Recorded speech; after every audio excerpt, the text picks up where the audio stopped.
Yes. Thank you. Hello, everyone. It's a pleasure for me to be speaking in front of you today. I want to ask you a question.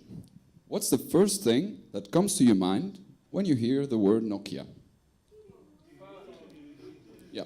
Is it something like this? There you go. We have music. Well, I need to inform you.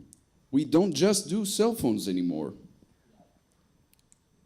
After 150 years of successful reinvention, from paper and rubber to semiconductors and mobile phones, today we operate at the convergence of technologies. Our broad portfolio includes telecommunications and networks, cloud, IoT, and cognitive technologies.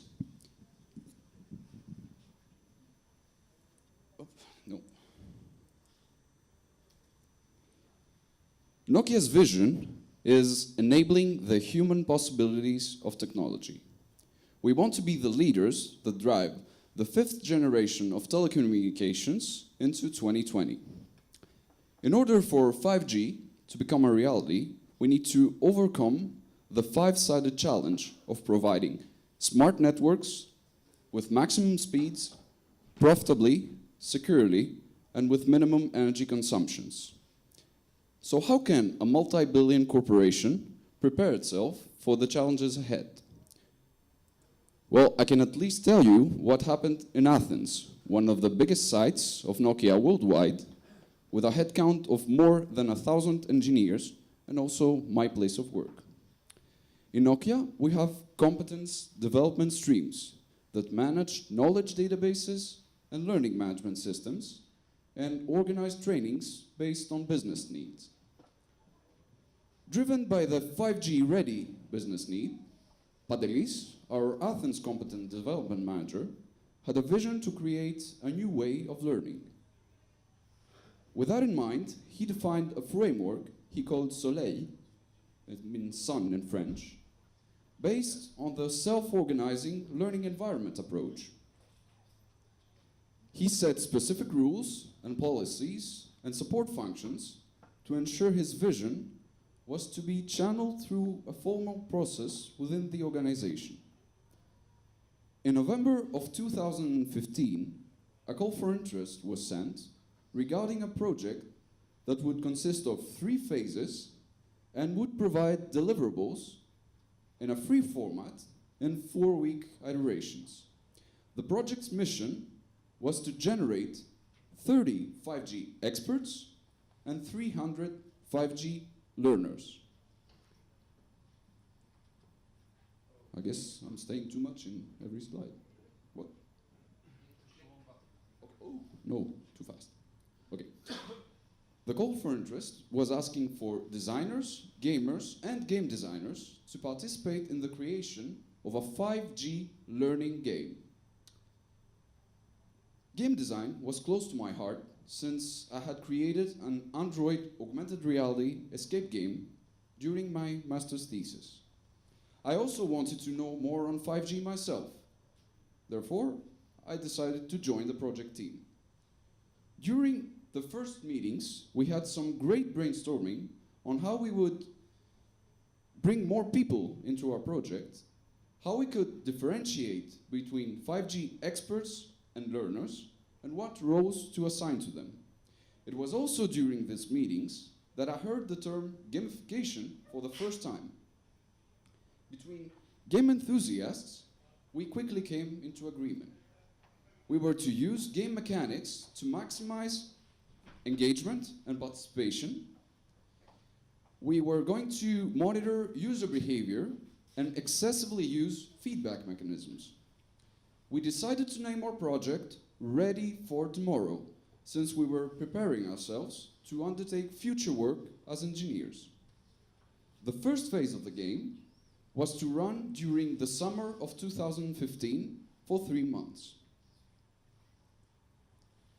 Our game story is set in a dystopian future where man's greed for technological prowess lost him something he should cherish more, the human connection.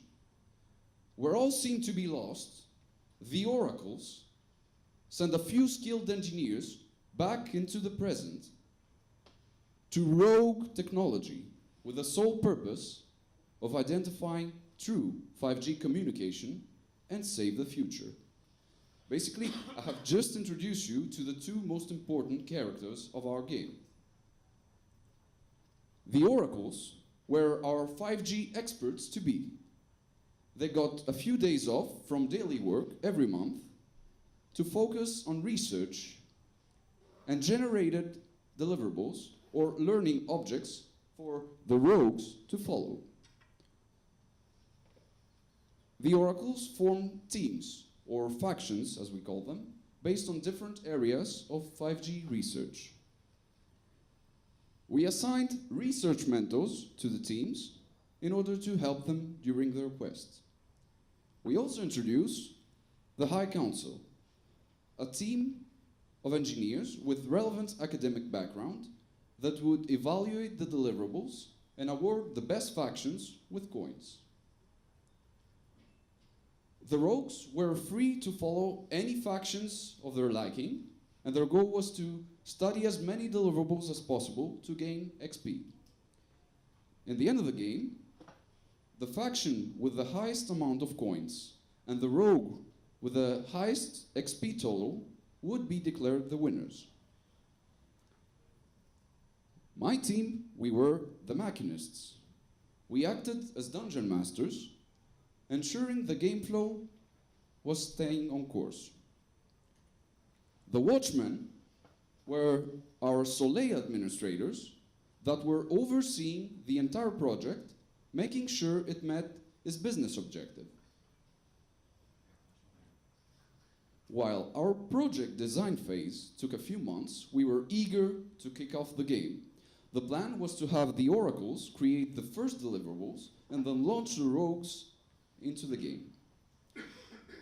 Since we were no full-time game designers, we gave ourselves the benefit of the doubt. We decided to implement fast, gather feedback, and do corrective actions. So, we started off from a pen and paper type of game, using simple web pages with text, images, and tables. And a few iterations later, moved to a nicely designed WordPress game platform.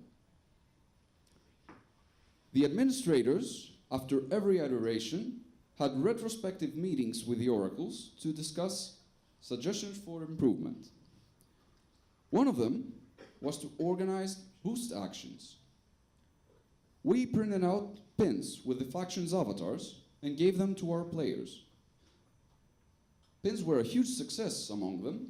Some of them even wear them today, 2 years after the game run. I also wanted to bring mine, but I was afraid I would be caught up in the airport with a weapon of mass destruction, so.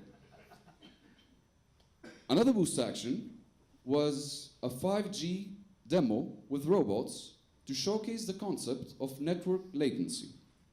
A third one was a live 5G escape game, which are really popular today, to educate engineers about smart networks. All in all, the boost actions were a great success. We saw high increases in rogue participation on every boost action occurrence. Overall, evolving while playing is what we consider to be the most important element of our game. In the beginning, we were not familiar with gamification and not experienced in project management. But after 9 months of being involved with a project, that all had changed. Oracles and rogues were effectively learning 5G. We were successfully engaging more and more people in our project. We constantly improved the game using the feedback we got. We gained hands-on experience on gamification techniques, and this allowed us to plan for future endeavors. In retrospect, we can say that Ready4 Tomorrow was a great success. Our 5G learning material is rated good and sometimes even excellent. Some oracles really went the extra mile with the liberty they were granted. They even created a Flash web game once as a deliverable. By monitoring user onboarding, we saw that we had effectively reduced the learning curve and reduced the time to productivity for 5G work. We had innovated the learning process within the company by replacing the old learning management system with a new fun-playing game. We also managed to get official approval from the managers for the effort allocation of the oracles, which is a big thing for a side project if you think of it. One might argue that the allocated time was too little for them, but even so, this was a first. Ready4 Tomorrow is the biggest gamification project within all Nokia to date, engaging nearly 300 engineers in a side project. Finally, I'm sure you've heard all of many gamification of learning projects, but have you heard of many projects that are also gamified learning object creation? Well, I don't want to brag about it, so I keep reminding myself of our magnificent failures to stay grounded. Although evolving while playing is truly a great thing, it didn't come without its drawbacks. Many players reported that the rules of the game were too complex and confusing, and that too many changes were happening during the game run. Unfortunately, that is true. We kind of overdid it with the complexity of the game characters. I was afraid I wouldn't have the time to explain all of them to you. We also did change our platform overnight. I know that's not the way to do it, but as they say, if you don't make mistakes, you can't evolve. I also feel that we kind of shot ourselves in the foot a little bit because we didn't specify a communications plan. We just used mass mails and a few teaser posters to promote our game. So as a result, we got questions from engineers asking whether participation was mandatory, or some of them said that they didn't even knew that a game was running in Athens at the time. Also, due to the monthly iterations, the rogues easily lost track of what was in it for them. I mean, they had pauses implicitly applied during the game runs. In my opinion, all of our failures have a single root cause. This was not about daily work. Many things we planned on the go, and some decisions were made on the fly. We acted more as game enthusiasts rather than managers or project leaders. Our lessons learned are to treat every project, every side project, as if they were normal projects. We need to plan to detail and try to be as proactive as possible. Fast forward to the present day, 2 years after the initial call for interest for the project, we can say that we created an avalanche effect. We see engineers that participated in the game spending more and more time on their personal development, while new approaches for learning and employee engagement constantly arise within the company.